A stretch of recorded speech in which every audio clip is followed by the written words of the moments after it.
தன தன தந்த தன தன தந்த தன தன தந்த தனதான மனை கனகமைதர் தமதழகு பெண்டீர் வலிமை குலம் நின்ற நிலையூர் வேர் வளரிலமை தஞ்சம் முனை புனை வனங்கள் வரிசை தமரென்று வருமாய கனவு நிலை இன்பம் அதனு எனதென்று கருதி விழி இன்ப மடவாதம் கலவி மயல் கொண்டு பல உடல் புணர்ந்து கருவில் விழுகின்ற தியல் போதான் வினையும் நினதன்பர் பழவினை கலைந்து நெடுவரை விளந்த கதிர்வேலா நில முதல் விலங்கு நலமறிவு செந்தில் நிலை பெற இருந்த முருகோனே புனை மலர் புனைந்த புனமர மடல்தை புலக இருகுங்கை புனர் மார்பா பொருதுடன் எதிர்ந்த நிருதர் மகுடங்கள் பொடிபட நடந்த பெருமாளே பொருதுடன் எதிர்ந்த நிருதர் மகுடங்கள் பொடிபட நடந்த பெருமாளே பொடிபட நடந்த பெருமாளே பொடிபட நடந்த பெருமாளே. முருகாசரணம். இந்த பாடல்ல அருணகிரியார் நம்முடைய வினை பயனால் நாம் பிறக்கின்ற பிறப்புகளை எல்லாம் சொல்றார். ஏன்னா பிறப்புகள் அப்படிங்கிறது நான் முதல் பாடல்ல சொன்னேன், நமக்குள்ள இருக்கக்கூடிய ஆசையின் காரணமாக நமக்கு பிறப்புகள் பலவும் வருகிறது. எத்தனையோ கோடி பிறப்புகள். அருணகிரியார் அழகா சொல்வார், இந்த அதாவது 7 கடல் மணலை அளவிடு, அதாவது 7 கடல் மணலுக்குள்ள அளவிட்டுலாம், ஆனா என்னுடைய பிறப்பை அளவிட முடியாதுங்கிறார். அத்தனை பிறப்புகள் நமக்கு உண்டு. அது எதனால அப்படின்னா, நாம் வைக்கக்கூடிய இந்த பற்று காரணம், ஆசை காரணம், மாயை காரணம், ஆணவம், கண்மம், இதெல்லாம் காரணம் நமக்கு. அப்ப அதுல இருந்து நம்ம வெளியே வரணும்ல. அப்ப சுவாமி எதையெல்லாம் சொல்றாரு அப்படின்னா, இந்த வீடு, பொன், மக்கள், தம்முடைய அழகிய மனைவி, வலிமை, குலம், சமூகத்தில் இருக்கக்கூடிய நிலை, தம்முடைய ஊர், பேர், வளர்ச்சி எல்லாத்தையும் சொல்லிட்டாரு பாருங்க. இளமை, பற்றுக்கோடு, துணிவு, அணியும் ஆபரணம், செல்வம், மேம்பாடு, கற்றத்தார், இப்படி எல்லாத்தையும் சொல்லிட்டார். கூடவே விலை மாதர்களையும் சொல்லிட்டார். ஒரு மனிதன் இதற்குள்ளதானே வாழ முடியும். இப்போ ஒரு மனிதனுடைய வாழ்க்கை எதை சுற்றிங்க இருக்கு? வீடு, மனைவி, மக்கள், பொன், பொருள், ஆசை, பதவி, பேர், புகழ், உயர்வு, இதெல்லாத்தையும் ஒரு மனிதன் உள்ளடக்கியவன் தானே. இதற்கெல்லாம் ஆசைப்பட்டவன் தானே நம்முடைய மனித வாழ்க்கை. இதை தாண்டிய வாழ்க்கை உண்டா அப்படின்னா இருக்குங்கிறார். என்னங்க? இறைவனை பாடுவது. இதெல்லாம் ஒரு ஓரமா வச்சிருங்க, இதெல்லாம் நிரந்தரம் கிடையாது. இதெல்லாம் என்ன அப்படின்னா, நாம வாங்கிக்கிட்டு வந்த வினை. ஒருத்தருக்கு நல்ல வாழ்க்கை அமைதுங்கிறதாலும் இல்ல தவறான வாழ்க்கை அமைஞ்சிருது அப்படின்னாலும் வினைதான் காரணம். நாம முன்னாடி ஏதோ செஞ்சிருக்கோம், அதனுடைய பலனை இங்க அனுபவிச்சுக்கிட்டு இருக்கிறோம். அது நல்லதாயினும் தீயதாயினும் அதுதான் காரணம். அதுக்கு மாற்று கருத்து கிடையாது. அப்ப இதெல்லாம் ஒரு பக்கத்துல நிறுத்திடுங்க. இதெல்லாம் எதுவுமே நிரந்தரம் கிடையாது. நாம் அணியக்கூடிய ஆபரணமோ அல்லது நமக்கு இருக்கக்கூடிய பேரோ, புகழோ, வளர்ச்சியோ, பதவியோ, மக்களோ, மனைவியோ, இல்ல நாம் அனுபவிக்கக்கூடிய இன்பங்களோ, துன்பங்களோ எதுவுமே நிரந்தரம் இல்லை.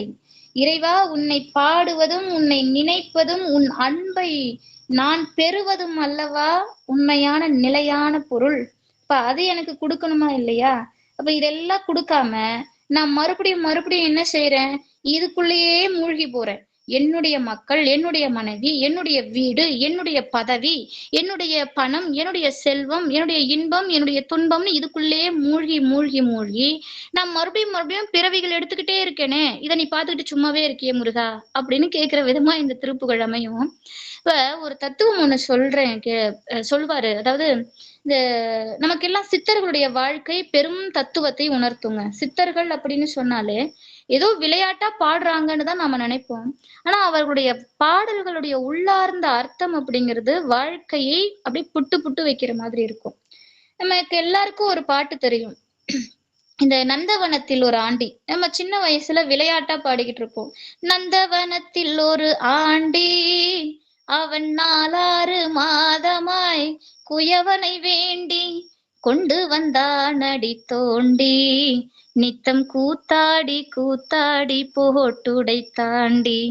பாவம் செய்யாதிரு மனமே, நாளை கோபம் கொண்டே ஏமன் கொண்டோடி போவான். பாவம் செய்யாதிரு மனமே அப்படின்னு கடுவெளி சித்தர் நமக்கு பாடியிருப்பாருங்க. என்னங்க அர்த்தம்? நான் கூட விவரம் தெரியாத வயசுல எல்லாம் இந்த பாட்டை கிண்டலுக்காகவும் கேலிக்காகவும் பாடியது உண்டு. ஆனா உள்ளார்ந்த அர்த்தம் ஒண்ணு இருக்கு. அவர் என்ன பாடி இருக்கிறார் அப்படின்னா, நம்முடைய வாழ்க்கையையும் நம்முடைய வினை பயனையும் நம்முடைய கர்ம வினைகளையும் நம்முடைய பிறப்புகளையும் அழகா 4 வரியில பாடிட்டு போயிட்டாருங்க. ஒண்ணுமே இல்லை, நம்ம என்ன செய்யறோம், அதாவது குயவன்னா இங்க இறைவனை குறிக்கிறது.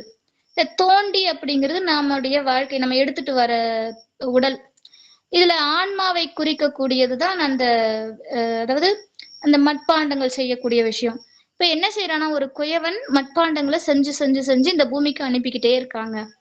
அதுல ஒரு ஆன்மா கேக்குது, எனக்கு இந்த ஒரு குடத்தை மட்டும் கொடுத்துரு, அதாவது இந்த குடம் அப்படிங்கிறது இந்த உடல், இந்த உடம்பு மட்டும் கொடுத்துரு, நான் என்ன செய்யறேன், நல்ல விஷயத்த மட்டும் செஞ்சுட்டு உன் புகழையே பாடிட்டு மறுபடியும் உன்கிட்டயே வந்துடுறேன், எனக்கு ஒரு நல்ல பிறவியை கொடு அப்படின்னு கேக்குது.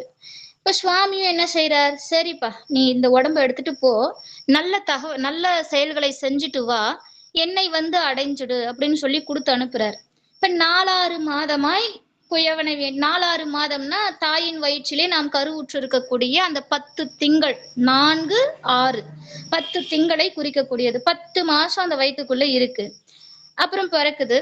இந்த 10 திங்கள் கழிச்சு பிறந்த உடனே என்ன செய்யுது, அந்த வினை பயனுக்குள்ள மாட்டிக்குது.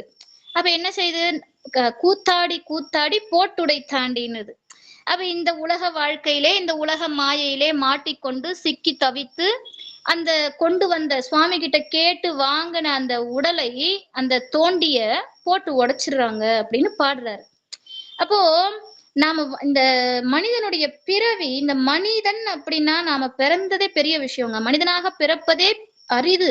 அதனாலதான் அவ்வை பிராட்டி கூட அரிது அரிது மானிடராய் பிறத்தல் அரிதுன்னு பாடினாங்க. இப்ப மானிடராய் பிறந்த நாம் செய்ய வேண்டிய செயல் இறைவனை பாடுவது, இறைவனை புகழ்வது, இறைவன் திருவடியை நாடுவது, நல்ல செயல்களை செய்வது, இந்த சமுதாயத்தில் நல்லவனாக வாழ்வது. இதை தவிர்த்து நாம் வேற செயல்களையே அனுதினமும் செய்து கொண்டிருக்கிறோமே ஆனால் நமக்கு பிறவிகள் நிச்சயம் அல்லவா. இப்போ பிறவிகள் கூட வந்துட்டு போதுங்க, அது எப்படியோ ஒண்ணு வந்துருது. ஆனா அந்த பிறவிகள் கூட நல்ல பிறவிகளா அமையணும் இல்லைங்களா. அப்ப நாம செய்யக்கூடிய வினைகள் நன்மையாக இருக்கணும் இல்லைங்களா. இதையெல்லாம் கொண்டு போய் நம்ம மக்கள் மனசுல பதிய வைக்கணும். நல்ல வினைகளை செய்யணும், நல்லவற்றை செய்யணும், இறைவன் திருவடியை அனுதினமும் நாட வேண்டும். அப்படியாக இந்த பாடல் நமக்கு அமைஞ்சிருக்கு. நம்முடைய பிறவி வினை மறுபடியும் மறுபடியும் இன்னொரு பிறவியை கொடுத்துடக்கூடாது. அப்படிப்பட்ட அற்புதமான தகவலை நமக்கு இந்த பாடலானது உணர்த்துகிறது. நாம் தவறான காரியத்தில் ஈடுபட்டு மீண்டும் மீண்டும் இந்த பிரபஞ்சத்தில் பிறக்கும் அந்த தன்மையை என்கிட்ட இருந்து எடுத்துரு முருகா, அப்படி எனக்கு வேண்டாம் அப்படின்னு அருணகிரியார் பாடுற அற்புதமான பாடல். அந்த சரிங்க, ஒருவேளை இந்த மாதிரி இருந்துட்டு நம்ம அடுத்த பிறவி பிறந்துட்டோம், இந்த வினைகள் அப்படிங்கிறது நம்மள விடாதுங்க.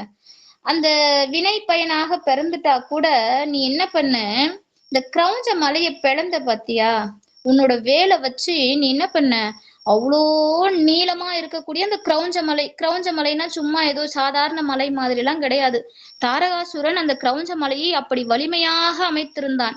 அப்படிப்பட்ட வலிமையான கிரௌஞ்ச மலையையே நீ பிளந்துட்ட, என்னுடைய வினையை பிளப்பதற்கா உன்னால முடியாது, நீ என்ன செய், என்னுடைய வினையையும் போக்கிடு, உன்னுடைய வேலாயுதம் கொண்டு என்னுடைய வினையையும் போக்கிடு வேலனே அப்படின்னு பாடுவார். இந்த திருச்செந்தூர் தலத்தை பொறுத்த மட்டிலும் சுவாமிக்கு நம்முடைய பிறவி வினைகளை வேறறுக்க வல்லவனாகவே பல இடங்கள்ல நமக்கு காட்டியிருப்பார் அருணகிரியார். அத்தகைய சிறப்பு திருச்செந்தூர் முருகனுக்கு உண்டு அப்படிங்கிறத அடிக்கடி நமக்கு சொல்லிக்கிட்டே இருப்பார். அத்தகைய முருகப்பெருமானே அலங்காரத்துக்கு தக்க மலர்களை அணிந்த வள்ளி மலையின் திணைப்புணத்தில் இருந்த வேட பெண்ணாகிய வள்ளியின் புலாகிதம் கொண்ட 2 மார்பகங்களையும் அணைத்த மார்பனே, வள்ளி பெருமாட்டியை கட்டி அணைத்த அந்த ஆற தழுவிய அந்த படலத்தை இங்கே பாடியிருக்கிறார். சண்டை செய்து உடனே எதிர்த்து வந்த அசுரர்களுடைய மணி மகுடங்கள் பொடியாகும்படி வீர நடை நடந்த பெருமாளே அப்படிங்கிறார். இப்ப ஒரு வீரனுக்கு அழகு எதுங்க அப்படின்னா மணி மகுடம், அவன் தரித்திருக்கக்கூடிய மகுடங்கள். அதனாலதான் இந்த மகுடத்திற்கு அத்தனை சிறப்பு. அவனுடைய மகுடம் தலை சாயுது அப்படின்னா அவன் வீரம் இழந்து விட்டவனாகவே கருதப்படுவான். அந்தைய காலத்துல அப்படித்தான். அதனாலதான் போரிலே கர்ணனுடைய மகுடத்தை அர்ஜுனன் தகர்த்தெறியும் போது கர்ணனுக்கு மிகவும் கோபம் வந்தது. காரணம் என்ன அப்படின்னா, தலைக்கு சமமானது அவன் சூடி இருக்கக்கூடிய மகுடம். ஒரு வீரனுக்கு தலையும் மகுடமும் ஒன்றுதான். அப்படிப்பட்ட அசுரர்களுடைய மகுடங்களை பொடியாகும்படி முருகப்பெருமான் செய்தாராம். அந்த சிறப்பை இந்த பாடல்லே அழகாக நமக்கு எடுத்துரைத்து திருச்செந்தூர் பாடலை அழகாக நிறைவு செய்திருக்கிறார்.